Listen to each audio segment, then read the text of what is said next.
Resource Center. My name is Harish Pillai. We are projecting all of this onto this wall because we have a bit of a logistic problem to do projection this way and have the speaker sit in front. So they're projecting it there, so you can have a look there as well. The slides that are being shown here, if you want to, is available on speakerdeck.com, and you search for my name, you'll find it there. Okay, so it's all online anyway, right? So today's session is jointly organized by the Computer Society and the Internet Society Singapore chapter. So on behalf of the two organizations, again, welcome to this event. And today's event is all about the new rules that were introduced effective of 1st of June in regards to Internet regulations and registration of sites and stuff like that. So the title of today's event is how MDA's new licensing regime will affect you. And that's what we deemed it as. By all means, don't be just defined by what this statement is, but essentially it's for us to understand where it comes from and how does it impact us and what else can we do to make this better and so on and so forth. So it's meant to be a two-way session while after when we are done with the each individual speaker. Next slide, please. So again, organized by both SCS and ISOC. Before I start, I just want to recognize the passing of a very prominent person, Dr. Douglas Engelbart, who invented the mouse, as most of you know. He's also a pioneer of the internet. He created a lot of the stuff that we use today. And the internet being what we are talking about today, I think this is a very, in a way, sad that he has left us, but he has left us a very strong legacy at the same time. He passed away a couple of nights ago from kidney failure. He was 88 years old. So thank you, Doug. Next slide, please. So my name is Harish. I'm a fellow of the SCS and also a council member, and I'll be also the moderator for this evening's event. Next slide, please. So why are we here? And what's the second one then? Do you know what that stands for? WIIFM. It's not WTF, it's what's in it for me. That's what it is. What's in it for me? Why do I care? Why am I here? Why am I seated here listening to something going on? What is it in for me? So this is really where for us to understand. And so the key message here is that, as you can see around the walls, you see the hash signs, MDA rules all over the place. So we are also taking in questions and comments and suggestions and whatever there may be from online participants as well. So,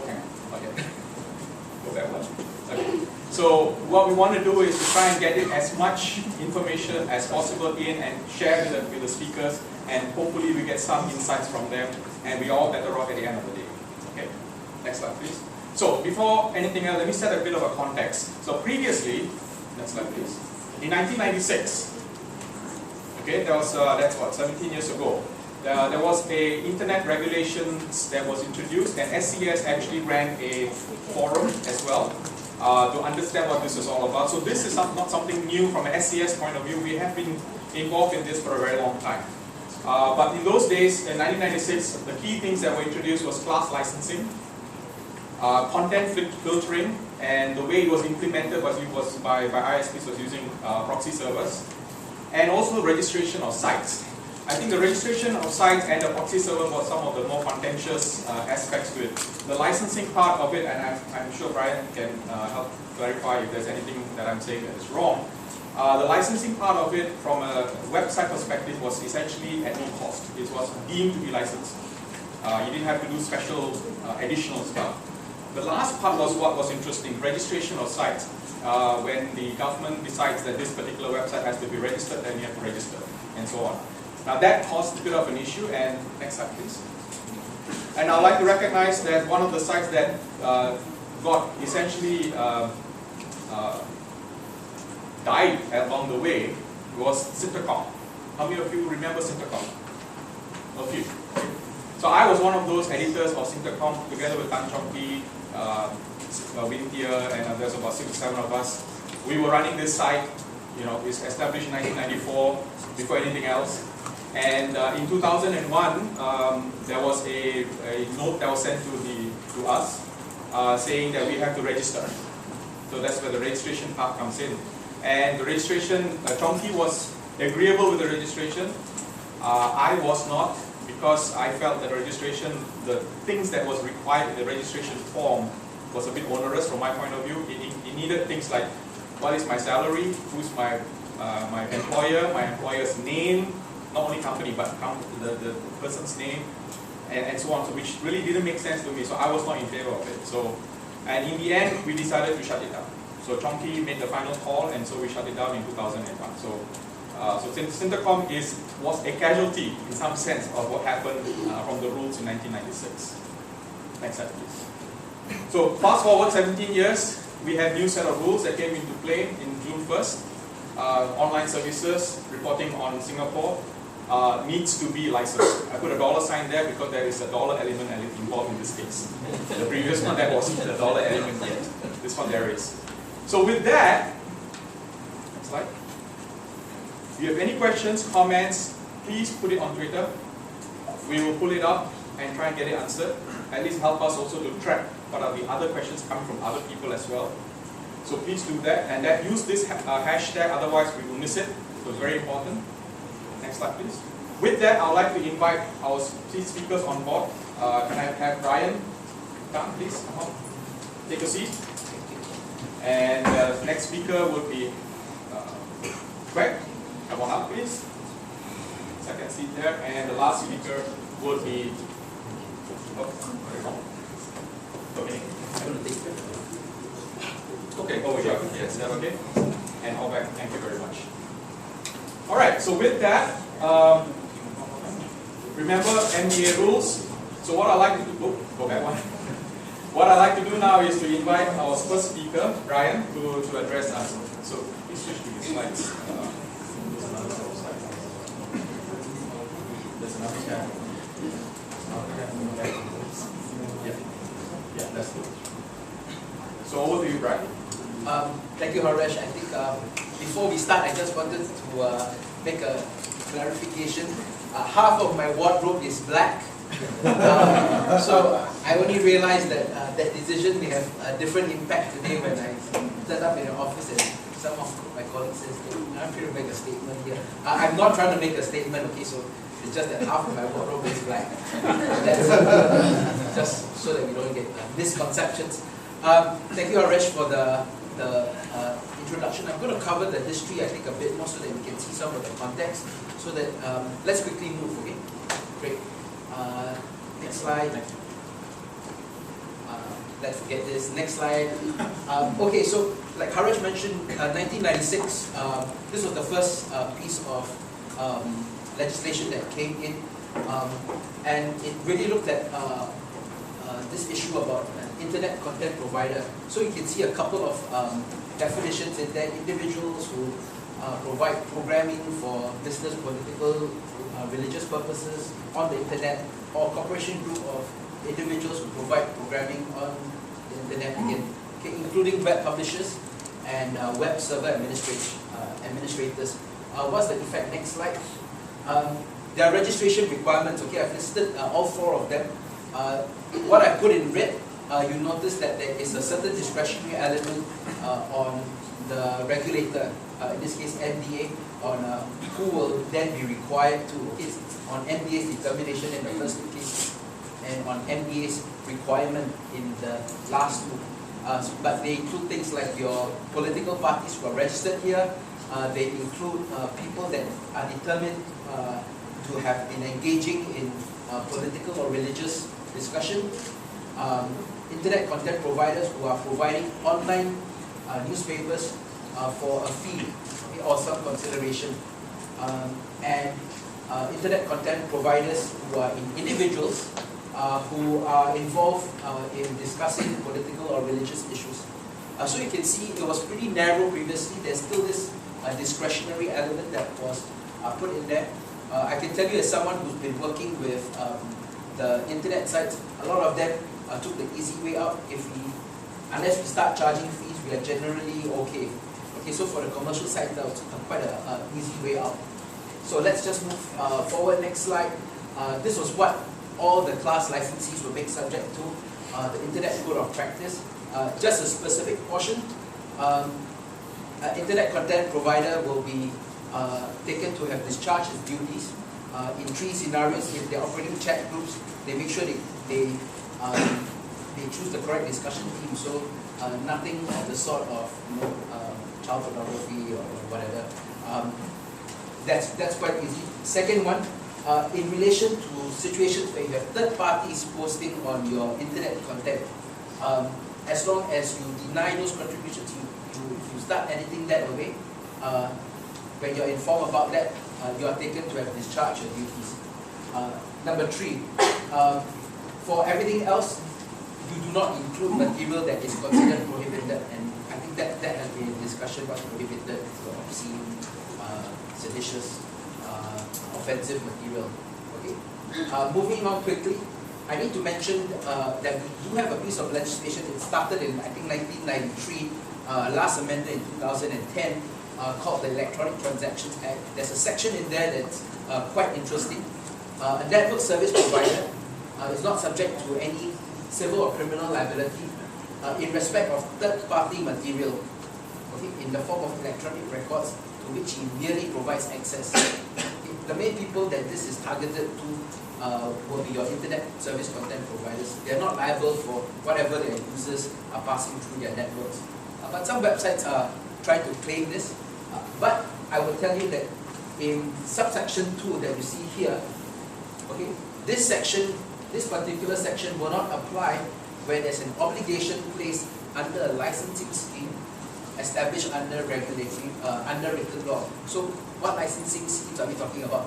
That same class licensing scheme that we have. So your obligations under the Class License Act, you can't get away from it just because of the Electronic Transactions Act. Okay, let's move on. So here we are here in 2013. There are a couple of things that have happened. The first thing that's happened is there was an announcement by MDA saying that now for Singapore news programs with that whole body of definition, who report at least 1 article per week over a period of 2 months, visited by at least 50,000 unique IP addresses each month over a period of 2 months, you may receive formal notification by MDA. And that will result in, next slide, that you are expected to comply within 24 hours of being told to take down certain content which have breached the standards, and to put up a performance bond, $50,000. The reason given for that is so that there is a more consistent treatment. They emphasize that the change in content standards, there's no change in content standards, the same standards still apply, and watch out in the future because there will be some amendments to include foreign sites. Okay. That was then followed on by a clarification. I have to say that this came on Facebook. So a couple of things to say.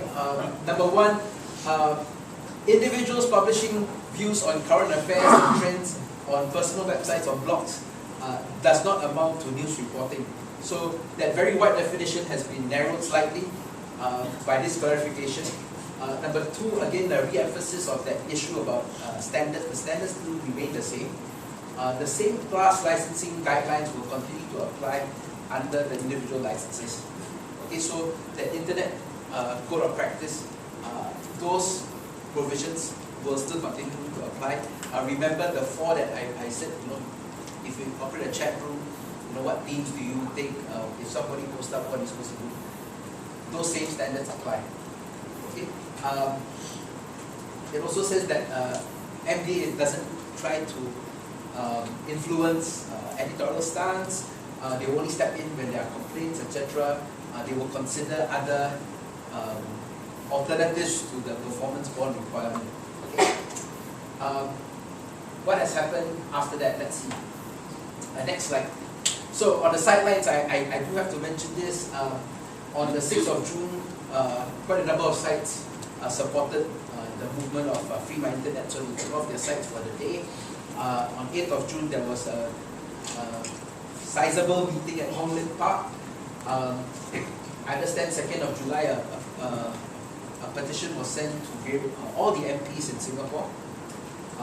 And 2 weeks ago maybe, the Asian Internet Coalition, comprising of 5 of the commercial internet services providers, sent a letter to the minister, which was subsequently published online.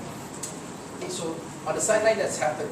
If you ask me, I think there are 2 things which are current, are certain for now. Number 1, I think the content standards are still the same. Nothing has been touched. What has been really rejigged is the registration requirements, and we have a rather complicated system now. I'm trying to think of what I could call it. I think I'll say it's a double tier, because now you have a tier where there's registration and there's non-registration, and within the registration tier you then have a double barrel. You have another 2 separate tiers where you have one form of registration which doesn't come with the performance bond and the 24-hour deadline, and another form of registration which doesn't have that performance bond and the 24-hour deadline. So I know you're looking at me really puzzled, but it is that complicated. We'll get through that later. I think there's some issues that I personally see. Okay? So let's start with them. Every time we touch an issue of censorship, it's always an open-ended discussion, kind of like GP, anything goes. So we always get this situation when we talk about censorship. It goes back to, should we be censoring, what do we censor, who determines that, who draws the line.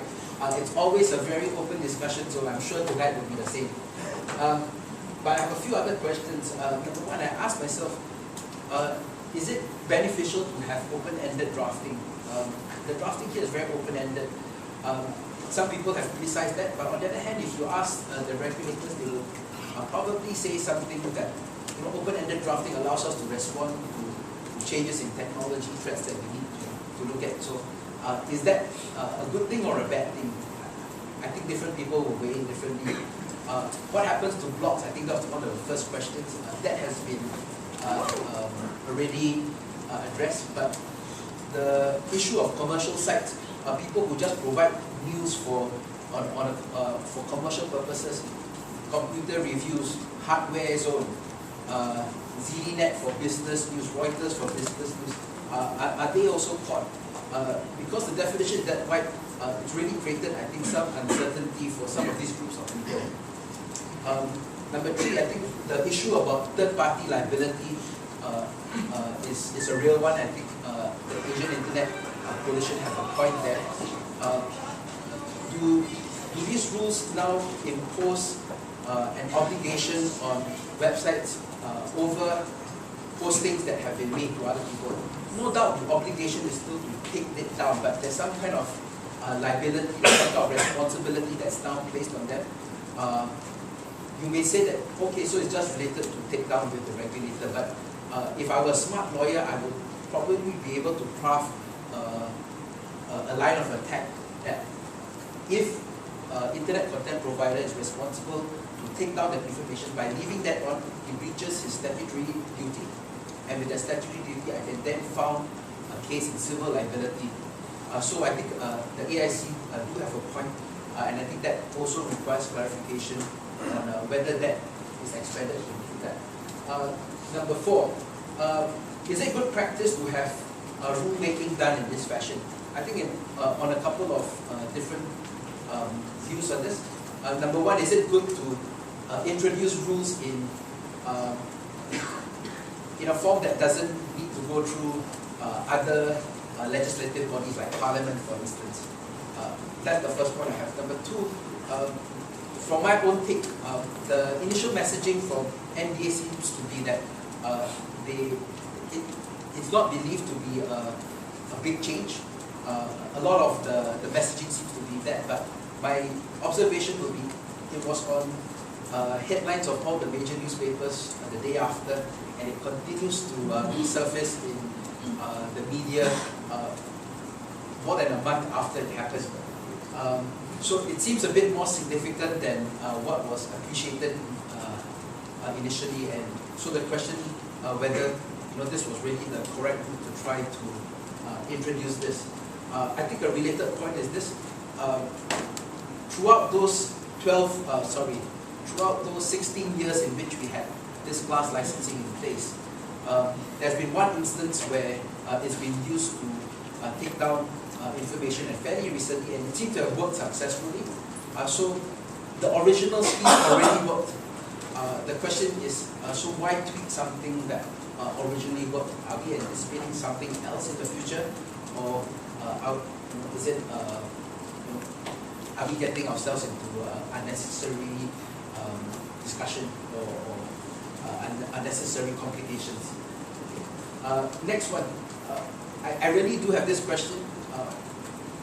What do we make out of regulatory clarifications through social media? Let me explain. As lawyers, we are trained that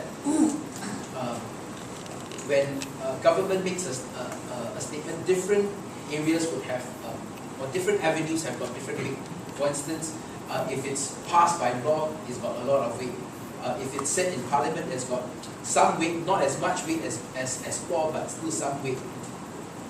Is a clarification on a Facebook page, where do we put that? I'm not saying that it doesn't have, but it's an interesting academic argument for the lawyers to think about.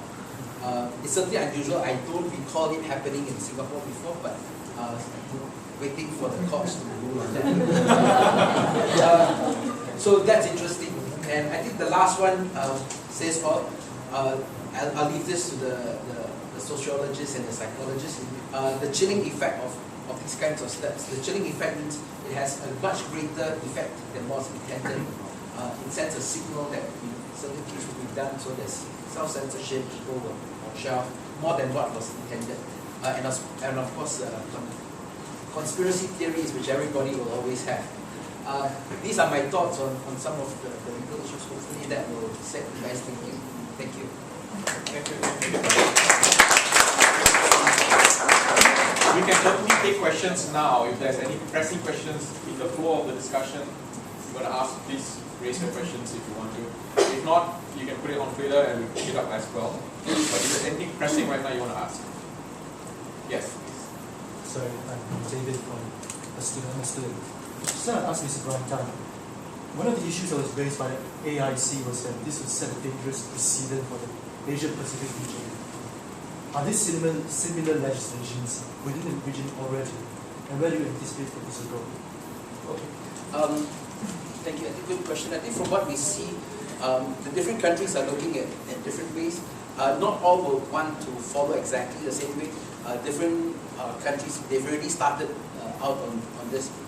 The registration come performance bond tactic, I don't think I've seen that before.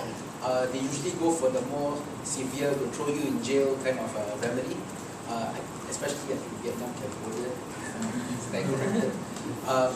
Yeah, so some of them have slightly different approaches, but the gist of it seems to be the same.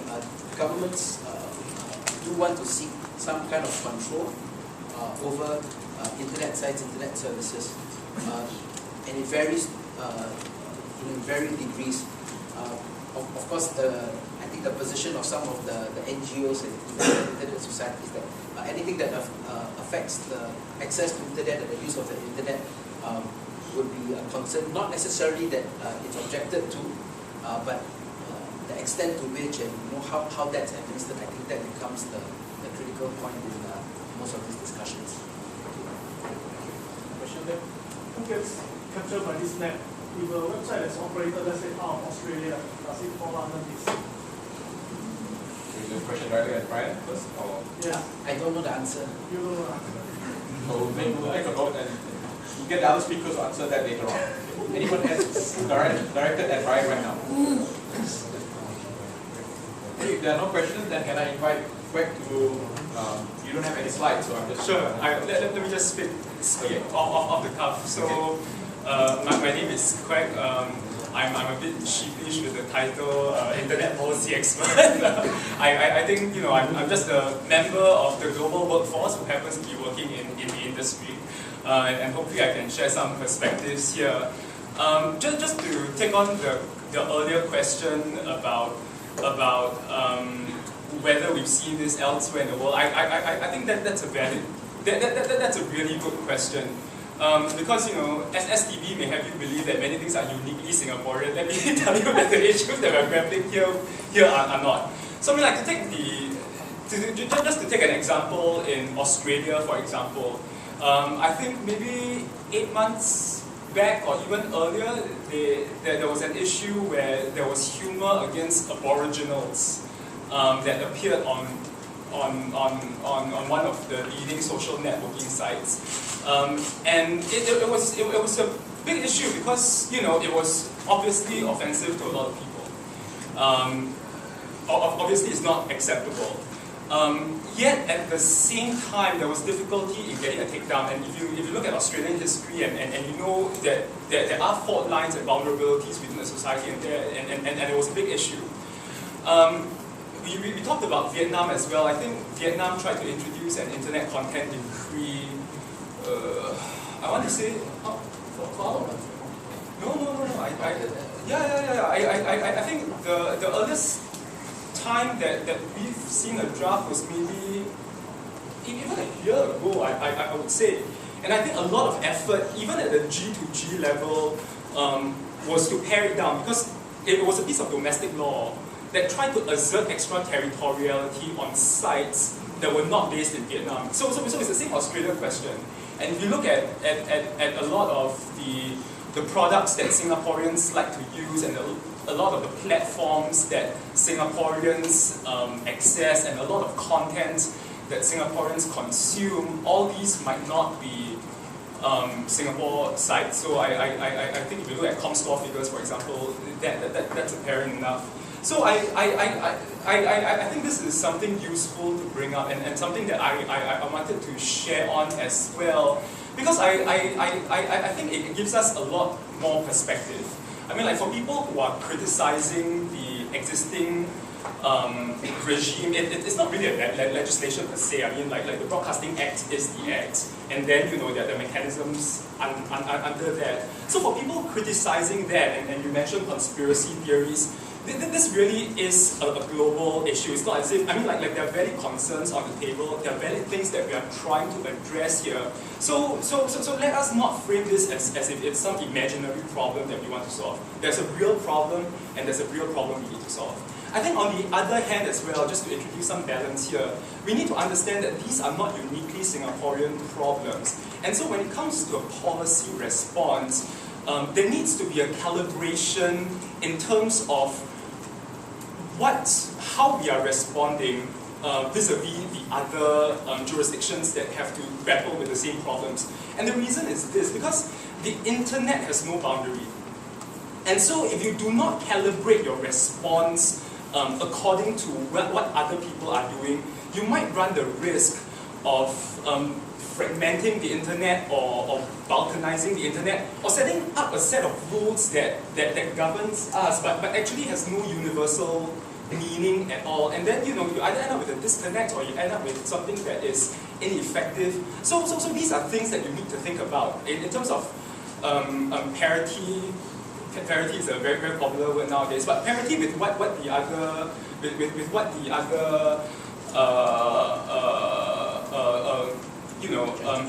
regulators are thinking of.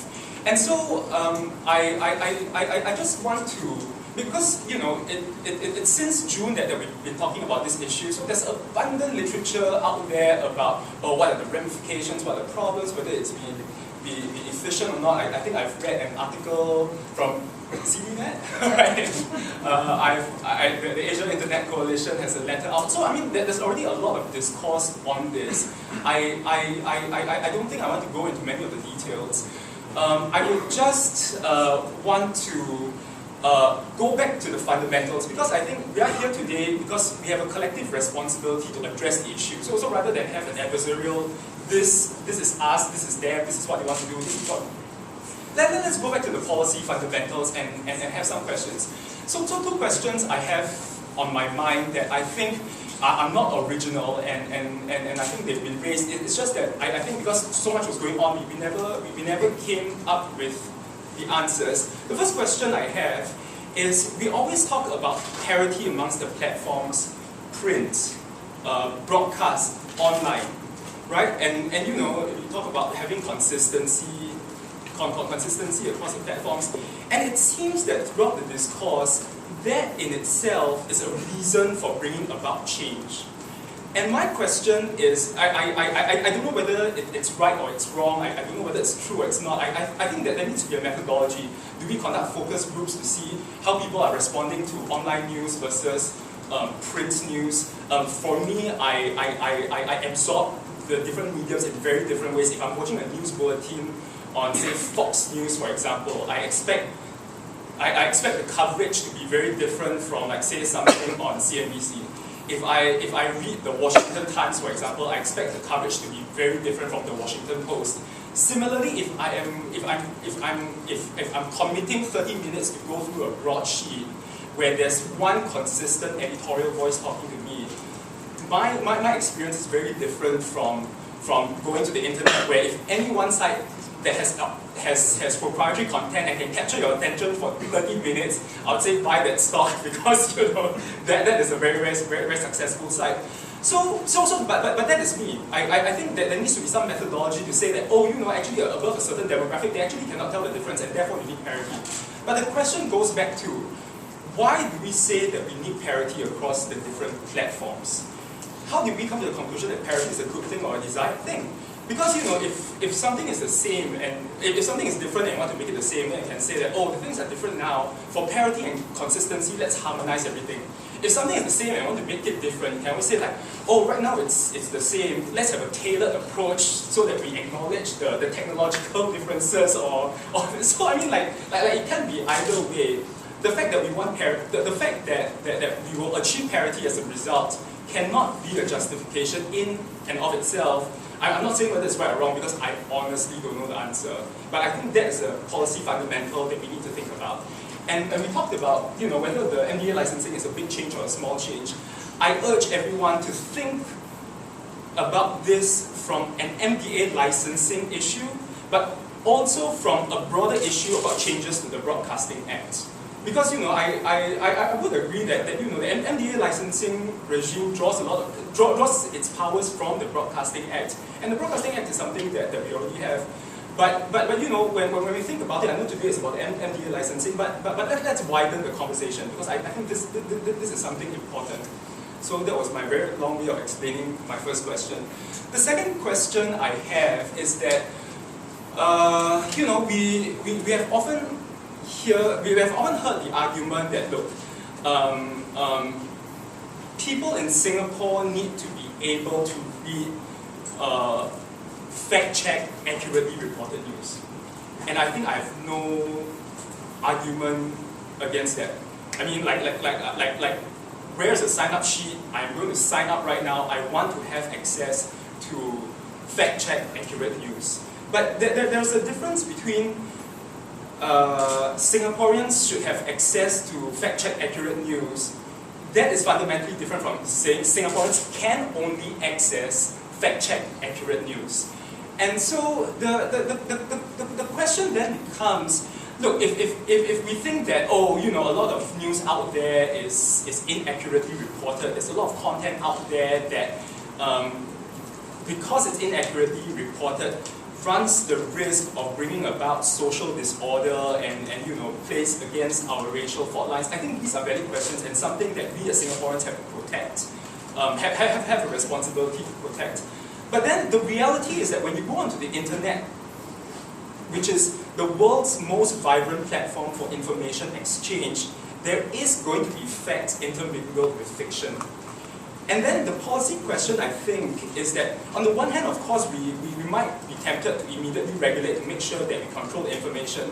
But there must be another policy arm to say that, okay, if this is the reality of the internet right now, and we cannot live without the internet, what are we going to do to get Singaporeans ready or mature or savvy to be able to get all this information out there? Again, it's a methodology, due diligence question. What makes us think that Singaporeans are not ready now? And the follow-on question is that if they are not ready now, what do we do to make them ready? Is there like a Vision 2020 where we have an interministerial task force between... I'm serious about this. Do we get MOE, MCI and different people together to say that, okay, the internet is this monster, or this creature rather, the internet is this creature. Let us have a curriculum or preparedness task force to get us ready to that. And then the other question is, how do we identify the indicators that Singaporeans are ready for this? Is it like, oh, Singaporeans have accessed like 1 whole week of, I mean like okay, the innocence of Muslim video, which I think, which we all know is completely unacceptable. It has been there up for 1 week, and Singaporeans have accessed it, and yet people are able to respond to it rationally. Is that an indicator that, oh, okay, we're there, we're ready, so you know, guys, we're fine? So I think these are two questions, these are two policy fundamentals that I want to go back to, because the changes to the MDA licensing, I think, relies on these assumptions, and I think we need to revisit these assumptions. And also, in terms of thinking of the Broadcasting Act, which I think is the other follow-on, I just wanted to raise these two questions that I'm grappling with. All right, thank you, Greg. Thank you. Any questions? Yes, please. Donaldson from Freeman Connect. Hi. That's one of the things I actually just want to ask your opinion is that, you know, for the definition of news, right, that actually includes commentary, analysis, and comments in the definition of Singapore news program. And you wonder, you know, based on this doing policy research, is there any other countries that are also using an equally wide definition? An equally wide definition? I think it's what I've asked before. I cannot answer your question offhand, but I think give us some time. If you engage this guy, you can do the research for you. But the question can be answered, but I don't have the answer offhand. Let's take this offline. Any other questions? Compelling questions? Otherwise, remember, #MDA rules, put it on Twitter so we can pick it up. So we are seeing stuff coming online as well, so that's great. Thank you, please continue. And that brings me to invite Mr. Albeckham to speak, the third speaker, and you don't have any slides, so no. Okay. So all yours. If you don't mind, I'll just speak sitting down. So, very good evening, ladies and gentlemen. First of all, I want to thank you for inviting me to this forum. The MDA and IDA, I think, have a good relationship with the Singapore Political Society. We share a lot of common interests, especially advancing the EvoCon Media Center. So, I very much welcome the opportunity to be able to dialogue with Singapore as well as SCS today. Now, what I'm going to say may be at the risk of some repetition, but just so that you can better understand, my comments in its full context, I thought I should not assume that some of the things that Brian have covered, and when I refer to them, it may not necessarily be apparent. So if you be patient with me, I will basically try to share my thoughts in full and as I intended to do earlier. So MDA's licensing framework for online news sites was announced on 28th May. Came into effect on the 1st of June.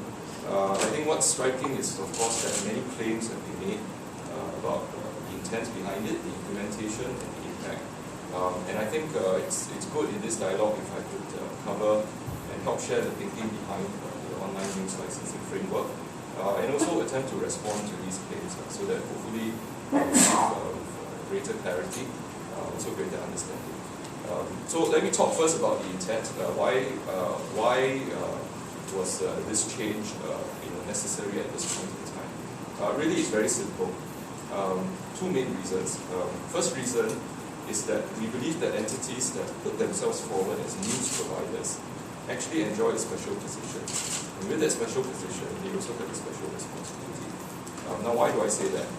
Basically, if you put yourself out as a news provider, the information you provide is going to be used by your readers to make considered decisions, make considered judgments, come to an opinion on the subject that you're reporting on. And this is actually a very serious undertaking, and I think it behooves us to remember that, and that it is a serious undertaking. And this is why credible news organizations are actually set up as professional outfits. in order to report the news, and they actually have established processes to do that fact check before going out for publication. It is not just a business. It is not just something that happens to make you money. When you are in the business of providing news, you are providing something that the public relies on. And I think they do have a right to take what is provided and have a certain assurance that it is true. Now, we've always had a licensing framework for traditional print and broadcast media. And I would say that they have served us well. They have ensured, for example, that in Singapore, our media do not become the cause or the provocation for racial and religious violence. And in case you think I exaggerate, this is something which unfortunately has happened in other countries. And very consistent with the fact that we are a very free society. There are many in Singapore who criticize even the existence of our media regulations. But I will only say that even in other countries, even in the West, they are finding out that choosing not to regulate the media, but believing that they can self-regulate, has actually not worked very well. So to give an example, in the UK, what are they confronted with? They're trying to repair the damage that has been caused by media organizations. What did they do? They corrupted public institutions, invaded the privacy of citizens, all in the name of reporting the news. So, what are the regulators or what are the authorities in the UK grappling with now? They have to figure out how to create a media regulator, because it's quite clear that the model of self-regulation through the Press Standards Council has not served them very well. I'm not suggesting, of course, that in Singapore we have all the answers and that our solution is the one that we would recommend to all the world. In fact, we take great pains to stress to anybody who is interested in our model that it is very specific, and we never should take the position that we believe that what we do is of general applicability. And in that sense, I think we are very humble. But I raise this example of the UK to point out that those of us who argue forcefully that the media should never ever be under any government regulations, I fear have an overly simplistic view of the matter. And really we have glossed over the dilemmas that every country faces, every society faces. In the words of Quack, media regulation is not a uniquely Singapore invention. We were not the first, and we were not the last, but every country grapples with striking the right balance. Now, the second reason for the change at this point in time is that we recognize that at this point in time, the media industries are rapidly converging. And the reason is due to technology. Print, audio, and video are no longer separate domains, they overlap. And online content overlaps with everything. And this is the crux of MDA's intent and its rationale. The truth of the matter is we need a more consistent regulatory framework. Notice I've used the word more consistent, not chosen to use the word parity, because we recognize that you obviously cannot extend regulations identically across different domains, because the nature and the characteristics of the domains are different. But we do need a more consistent framework. If we don't, what will be the implication? The organizations of the future that will definitely straddle print, broadcasting, and online, they will find that they will be navigating a minefield of regulations. There will be regulatory arbitrage and all sorts of confusion. For the consumers, they will of course be faced with inconsistent standards. Why is it the right time to do so now? Because media convergence is no longer something that we talk about as a scenario planning issue that will happen in 5, 20 years' time. We've been observing and we've been seeing how the trend has taken root, and the reality is it has established itself very strongly, and it's already affecting business models of the players in the industry, and it's clearly affecting the consumption patterns of the public. So that's really the intent behind the new regulations. First of all, that in the case of news providers, we recognize the special position they hold, as well as the special responsibility that comes with this position. And secondly, that with media convergence, we find that if you don't do anything, increasingly the inconsistency will create all sorts of difficulties and lead to gaming, regulatory gaming, and other such undesirable outcomes. Let me now talk about the implementation. Well, Brian has given quite a nice list of how the reactions were, the side actions. I like that phrase. And I would say, judging by the furore that MDA's announcement had created, you would have thought that they had actually done something massively huge, and a major intervention with major repercussions on everybody. But I asked to bear with me. Let's examine the facts calmly. And I'll ask three things. First of all, as a result of this introduction of the regulation, which came into effect on the 1st of June, did the MDA ban any new sites as a result of this policy? The answer is no. Second question. For these 10 sites that MDA said they would be given an individual license, did the MDA introduce more stringent conditions that govern the sorts of content that they could publish? The answer, and Brian is very helpfully confirmed it, is no, it did not. Third question I would ask is, as a result of this policy, did the MDA change the rules for everybody else who continues to remain under the class license? And the answer again is no, it did not. So actually, hardly anything has changed. And in order for me to explain to you how little things have changed since the 1st of June, let me roll back to before the 1st of June and explain what the situation was like before. Again, Brian has very helpfully also shared some of this information. But I was going to say, did you know that since 1996, the internet content providers have already been class licensed under the Broadcasting Act? Second, do you know that under the class license that they were subject to, they are already required to take down content that is against public interest, public morality, public order, public security, or national harmony, when directed by the internet? That has always been the case since 1996. Third question, and this one is not rhetorical, so I actually want to get your guesstimates on this. How many times do you think the MDA has ordered the removal of content that is critical of the government or which espouse alternative political movements? Anybody want to take a stab? How many times that has been done since 1996? John? 100 plus. The answer is actually zero, right? Absolute zero. So I repeat again, the number of times the MDA has ordered the removal of content that is critical of the government policies, critical of the government, or which espouse an alternative political viewpoint is exactly zero. And it's exactly zero for a very simple reason. There is nothing in the content standards that actually prohibit criticism of the government or prohibit the espousing of alternative political views. It's a fact, you can check it. So, that was the situation before the 1st of June. So what actually changed? Well, only 10 sites were told that they were required to move from the class licensing status to an individual licensing status under the Broadcasting Act. So for everybody else, nothing has changed. They remain under the class licensing scheme. Now these 10 sites were identified to be moved from the class licensing to the individual licensing because they met the two criteria that was specified in the MDA's announcement. They report an average of at least one article per week covering Singapore news and current affairs over a period of 2 months. Second, they visited by at least 50,000 unique IP addresses from Singapore each month over a period of 2 months.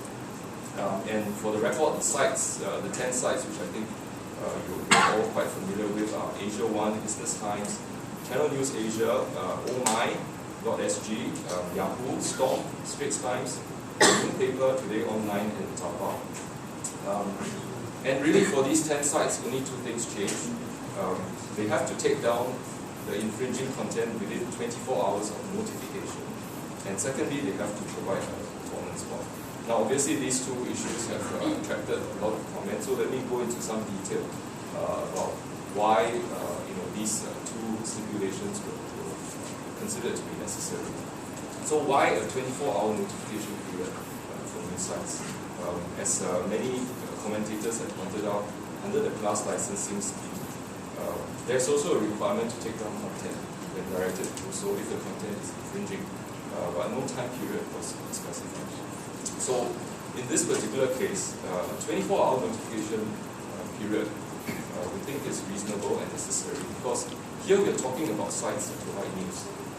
If the information that they provide is inaccurate and it could actually harm national interests, provoke a breach of public order, endanger public security, the harm that it can cause is actually far greater than if that same inaccuracy was published on another site that was not of the character and the nature of the website. The 10 sites that we have identified have extensive reach.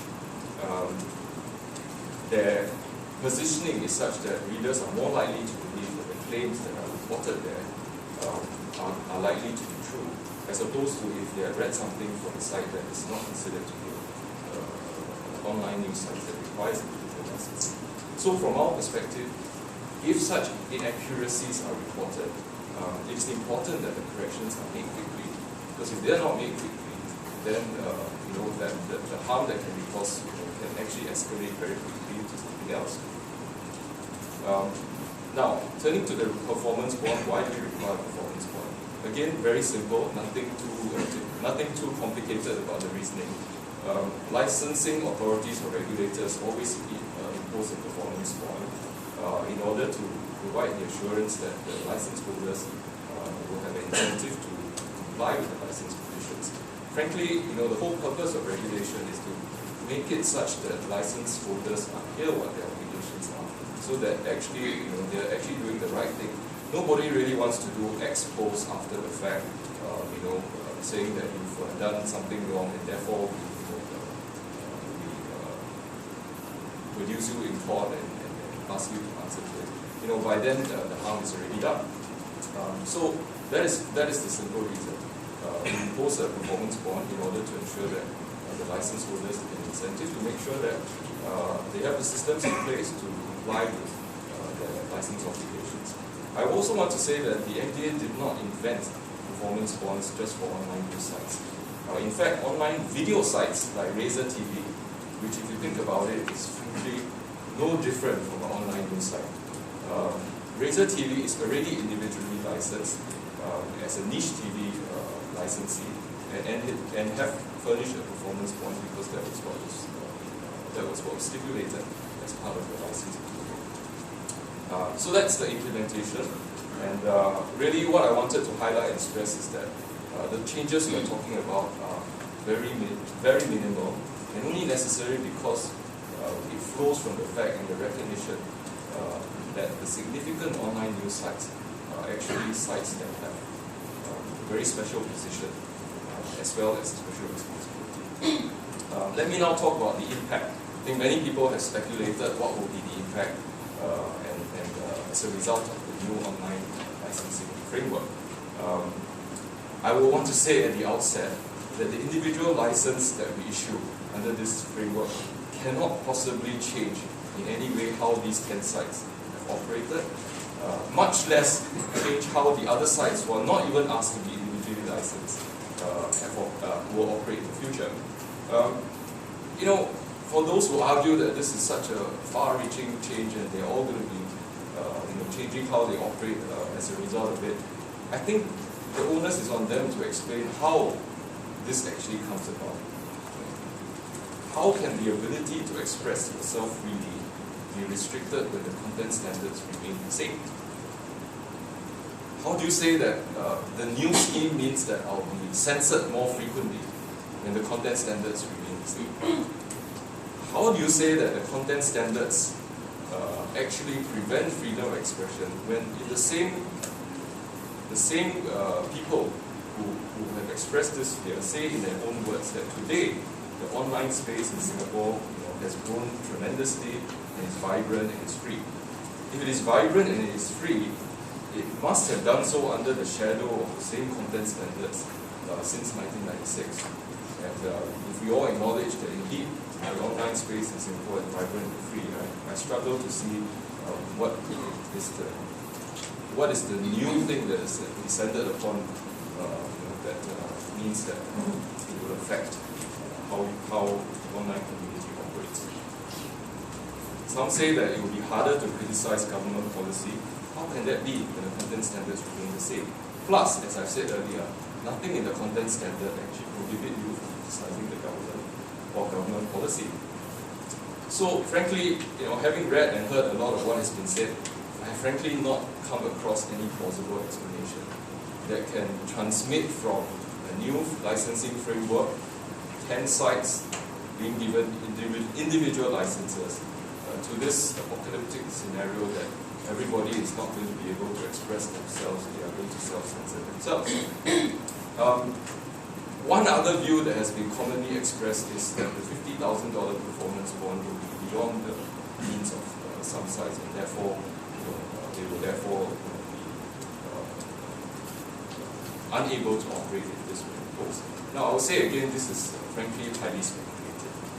Let me say at the outset, none of the sites that say that they will not be able to afford a $50,000 performance bond have actually been asked to individually license. None of them. So actually, strictly speaking, the question does not even arise. Secondly, the performance bond does not need to be furnished in full, as is the practice for all other classes of licenses, and I think MDA is not unique in this regard. The provision of the banker's guarantee is sufficient. So MDA is not asking you to provide them $50,000 upfront. This can be provided in many ways. Those of you who actually have domestic mates will know that the MOM also imposes a bond, and they also don't ask you to provide $5,000 upfront. Third reason is that if a site actually has a difficulty in putting up a performance bond of the level that is requested of it, the MDA has said that it will engage in further discussions with the licensee. MDA will try to understand the licensee's operations to better assess if this is indeed a justifiable case, and if this is indeed a case that you cannot raise the bond. In cases where the justification is supportable, MDA is prepared to exercise flexibility. I want to stress that, as I've said earlier, the performance bond is not meant to create a financial difficulty. But obviously, as a responsible regulator, the MDA must impose a performance bond that actually is meaningful enough, that incentivizes the license holder to have an incentive to comply with the license conditions. So really, I think the MDA is doing its best to help the 10 sites move from a class licensing and to give them a license, and the whole intent is that they should seamlessly transit from class licensing status to individual licensing status. There's no basis for any concern that as a result of this transition that they should be affected in any way in terms of what they report and how they choose to report it.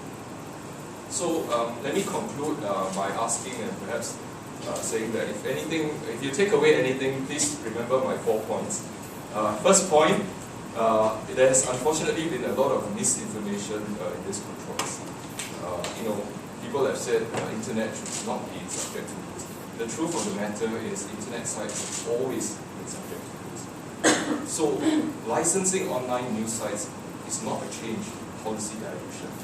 Second thing, the 10 licensees will only experience 2 changes: to take down infringing content within 24 hours and to furnish a performance bond.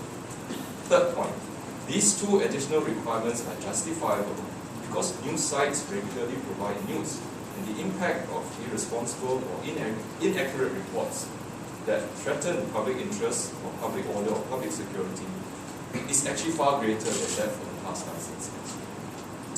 Fourth point, please remember this: the MDA has never used the class license content standards to order the takedown of content that happens to be critical of government policies or which happens to espouse a different political view. So I hope that if anything, that you remember these 4 points that I shared with you, because I think it helps to set the right context for the discussion, and I think I look forward to hearing your questions as well as the discussions and questions from the community. Thank you. Thank you.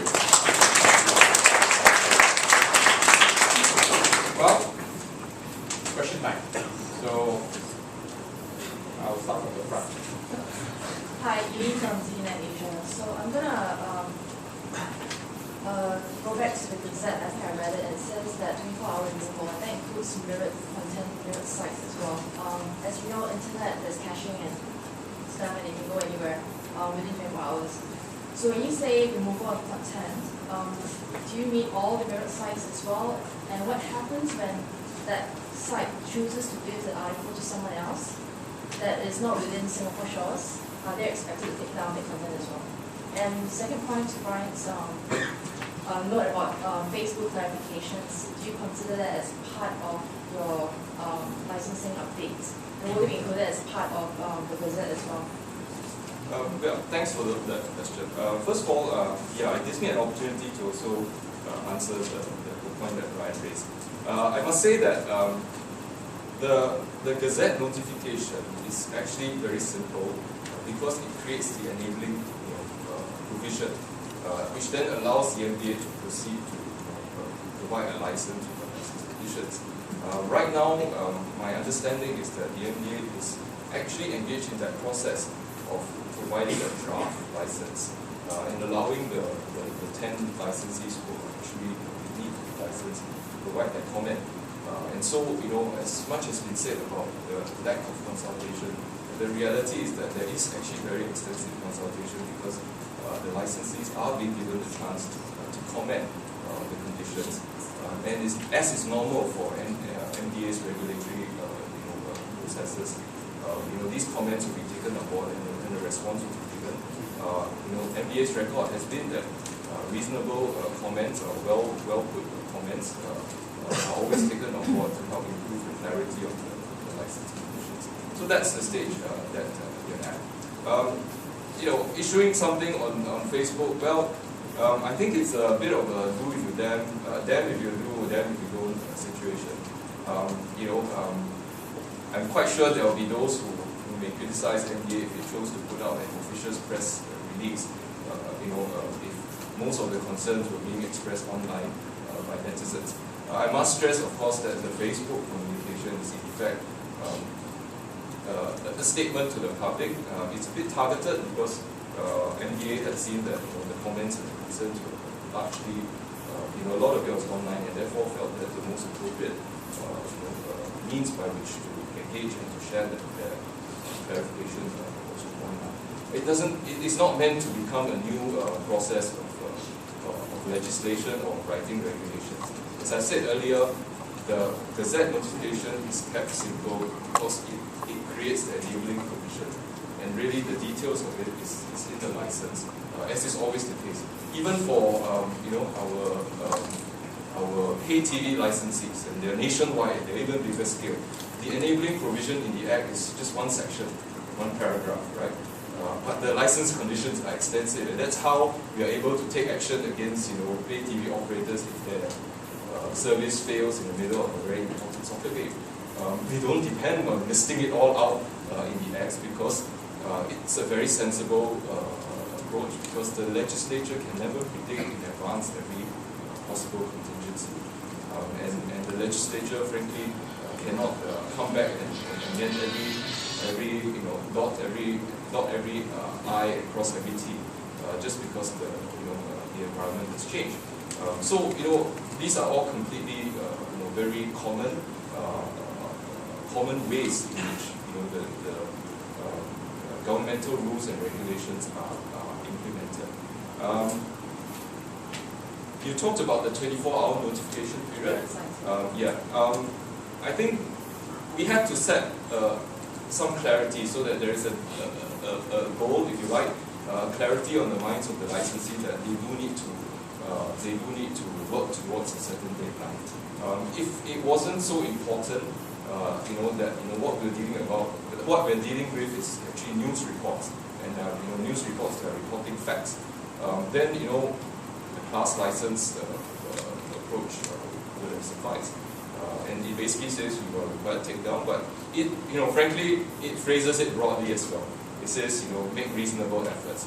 Now, those who would like to criticize, the broad language of legislation, well, you try figuring out what make reasonable efforts mean.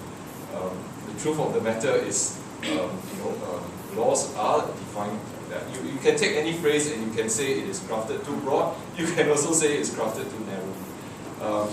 But I would say, look at MDA's track record, right? Has it chosen to be a very officious interpreter of the law, or has it, basically focused on what is the substance? Look at how the process they took, to engage Google in the instance of Muslim videos. It wasn't immediate. It wasn't immediate, and we quite understood the need for the operator to basically confer with the user history, and so we understand these things.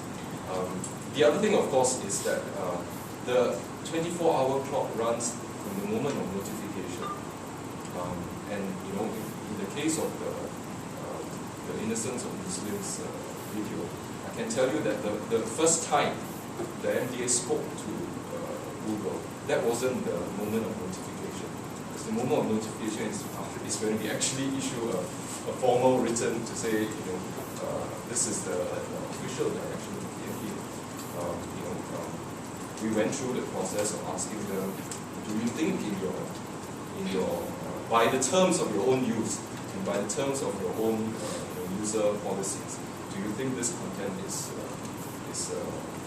breach? If so, then what is your action? They have to go through the process and figure out what they need to do. And eventually, frankly, they said it's probably easier if you tell us quite clearly that you are directing us to do something, and therefore we did. So I think this also shows another point, which is that sometimes even the companies want that clarity of the backstop, rather than for the conversation and the discussion to go endlessly without resolution. And sometimes what they actually want is, for the regulators to make that call, so that the necessary actions can follow through. I hope I've answered the question. So does that mean that if the company makes reasonable effort to remove content, and you found like 99 copies somewhere sitting in some other server that's not owned by the company, you're not going to use that against them and remove their license? Is that what I can take to mean by reasonable effort? I find it hard to imagine how, if it is not the company's, if somehow the content ended up somewhere, how the company is actually even able to remove it, unless the company actually chose to put it there, and therefore it has the means to do so. So we are completely reasonable and practical in these things. So I hope that gives you the assurance. And certainly we expect that on the site that they put up the content, that if there is a direction to take down, that they do so. They do so within. Yes, please. Hi, I'm Irene Ho. I'm an editorial trader and consultant. And I just noticed, I happen to notice your 10 includes Yahoo. And of that 10, it's the only one I know because I happen to do a training course for them. And they are the only ones who are actually not, they don't have media passes. So I just thought that was very interesting because all the other people who report are entitled to apply for and receive, because most of them are under SPH or MediaCorp, but not Yahoo. So I was just wondering that I did this last year, and I just found out when I was talking to the students, that I said, how come you just don't do this? And after they said, oh, MDA does not recognize us. And I was a little bit surprised by that, and then now comes this thing, and I thought, goodness, could it be that MDA is targeting Yahoo? I wasn't able to speak to the editor because he's on leave, but it just seemed interesting to me because I come from SPH, and I've also had some Yahoo contact. So that was the only point which interested me. And so straight away, being Singaporean, I love conspiracy theories, and I thought, what the hell did Yahoo do to annoy a government? It's actually very simple. First of all, media accreditation is obviously distinct from and a separate, issue compared to licensing. for media accreditation, it's really meant to facilitate. And really, even if I don't issue media accreditation, it only affects the extent to which you may be routinely invited to cover the government events. It doesn't actually stop you as a reporter from covering any event that is non-government. Yes, but you So don't it's not a license to operate as a reporter. We don't license reporters. So media accreditation, of course, is actually something that resides with the government press department, and obviously they do have to make some distinctions. It's not on the basis that anybody who comes forward and says I want a media accreditation pass and I ought to get it, and they do have to limit the numbers even for practical reasons. As a practical matter, notwithstanding that Yahoo reporters are not accredited, Yahoo has been invited to press conferences, and Yahoo has been invited to cover events where this has been found to be something which makes sense. And I will add further to that to say that of course Yahoo has put forward a request to the government comms departments for them to be accredited. And obviously that's something which the government departments are looking at and assessing. It has really got nothing related to. I know it was just a coincidence, and the fact that I know both ends of it. And also the fact that you're licensed does not mean that we are angry with you. You'll be licensed because the policy rationale and the intent means that it points to the fact that you do need to be licensed. I certainly don't want Singtel, StarHub, MediaCorp, or SPH to think that they are licensed because we're not happy with them. Our view is completely irrelevant, to the need that for them to be licensed. They're licensed because Parliament has established the Act, and they are required to be licensed. Also, the MDA is just doing what is required to do. So I hope that clarifies your. Yes, but does this, now that you have licensed them, so that's a form of recognition, does this mean that you consider them at least a halfway serious news organization and therefore deserving of some form of media accreditation? I'm not speaking for you, but I would I'm say just curious. these things will have a natural course, and I think stay tuned and see what the outcome is of the application. I think my minister has himself said that there has never been any issue of concern about Yahoo's reporting. In fact, from the perspective of wanting to promote local content, it is good that Yahoo has a local team to cover the news here. That is a positive. So I want to be very careful to disabuse any notion that these things are somehow conflicted. They are not. Thank you. Hi, I'm Robin from the Media Literacy Council. Let us ask Mr. Tao. The Free Internet Movement released a policy paper recently that claimed that there are foreign ownership rules that also have to be applied to the Internet. I'd like Mr. Tao to clarify on the validity of the proposed claims. Thanks for that question. So this is where my first point would be, what did the MDA statement say? The MDA statement said if you are individually licensed, this is what will happen. You're subject to two new things, right? You have to take down within 24 hours, and you have to provide a performance bond of 50,000. That's it, right? I'm not quite sure how one reads from that very clear statement that they are therefore subject to ownership restrictions. But of course, I'm very happy to confirm that they are not going to be subject to any ownership restrictions whatsoever. And for those who feel that they need further assurance, the example I gave earlier about Razer TV under individual video license, they're not subject to foreign ownership or any ownership restrictions whatsoever. And this is also a good example to show that I think when MDA tried to operationalize the requirement, to have a more consistent regulatory framework, it did not just copy and paste everything that exists elsewhere and say this is it. I think it was a very deliberate, and in the words of quite, how do you do the calibration in order to have a sensible outcome? And I think this is an example that demonstrates that it was considered carefully, considering what are the actual obligations we would like to see online news sites providers hold.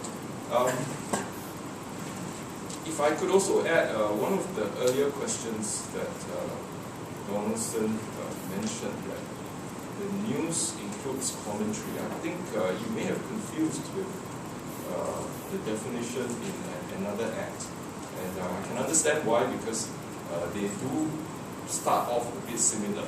But I think if you follow it right to the end, you will actually notice that significantly for the MDA online news sites, the clauses pertaining to comments are actually removed. So, I'll leave it to the lawyers to figure out what that means. Quite clearly, the removal means comments are not included in the concept of news. Yeah. Thank you. Hi, good evening. My name is Lao Juni. I'm a lecturer at university. I was a journalist for 15 years, mainstream media, so I did have a PhD, first accreditation card. The reality is that I'd like to make a comment to what Irene said, and then I also have a couple of questions.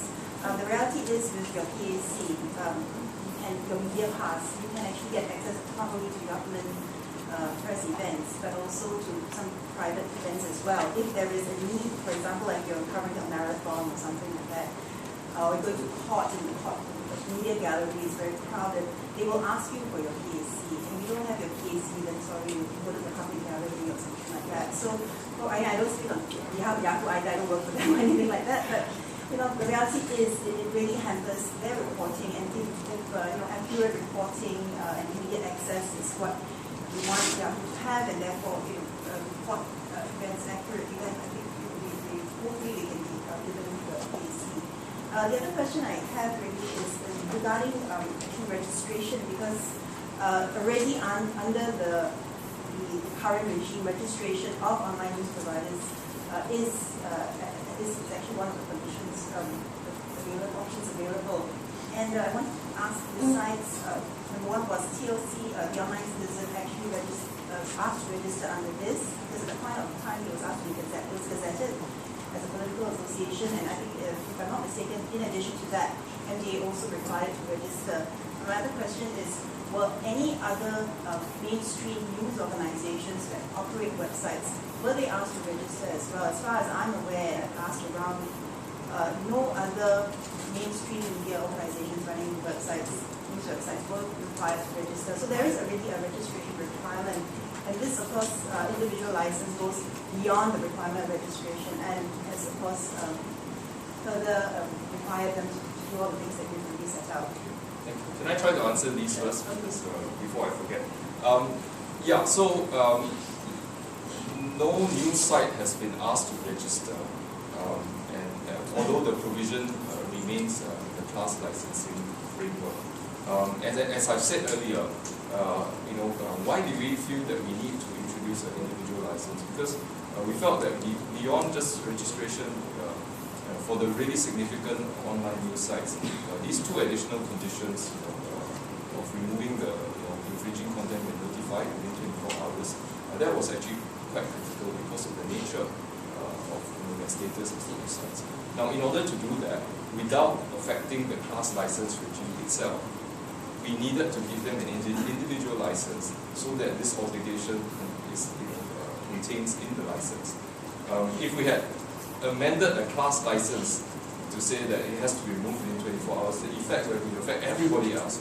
So the intent of this is really to target the where we felt the change had to be made, and provide the legal framework and the regime for that to happen.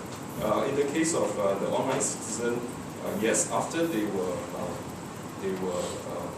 designated as a political association, the MDA did ask them to register as a political site. So it was asked to register, could I clarify? It was asked to register as a political site, not as an online news provider. Yeah, it's registered as a political site, yeah. And the last one on the PAC used by others as a means for access. Okay, this one, I really have a sympathy, but I would say, I hope now that, or when Yahoo is actually finally issued the license, that they can also cite that as a reason to say, hey, I'm licensed, so you should ought to let me in. I feel that, this is a bit like how many years ago, when you wanted to visit your friend in a condominium, the security guards would demand to have your IC. And it's really, something which was extremely fiendishly difficult for, the poor National Registration Department back in the day. Says, yeah, I know I issued the IC. It is needed for a purpose which we are very clear. How do we stop other people from saying that, nothing goes unless I have your IC? And it takes time, they had to clarify, and I think over time we've seen that, okay, we've come to a situation where, alright, fine, even if you want to know who the person is, right, just produce your IC, but you don't get to retain the IC, and things like that. I would say that really the government press accreditation is essentially that, government press accreditation. And really, the government does not warrant or provide any guarantee, and it certainly doesn't recommend that any other private organization should rely on the fact that a holder has a press accreditation card and therefore suspend their own need to make their own decisions about who ought to be invited. I mean, really, we talk about everyone, the government stepping back and people making their own decisions. Well, here's a good place to start. I mean, the press accreditation card that the government issues is really intended to facilitate, the work of the government press departments, the public comms departments, we obviously cannot prevent other people from using it. But I would like to say again that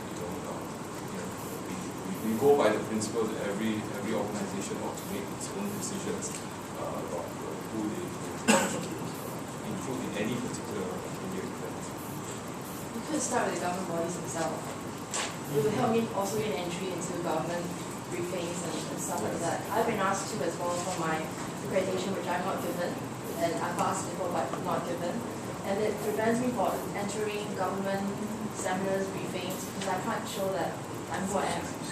Even if I have a card and have a profile that says I'm who I am, it might help to start with government first. Then tell the private sectors, don't use that as authentication. Well, in the case of government, I understand where you're coming from, but as I said, that's precisely why we have an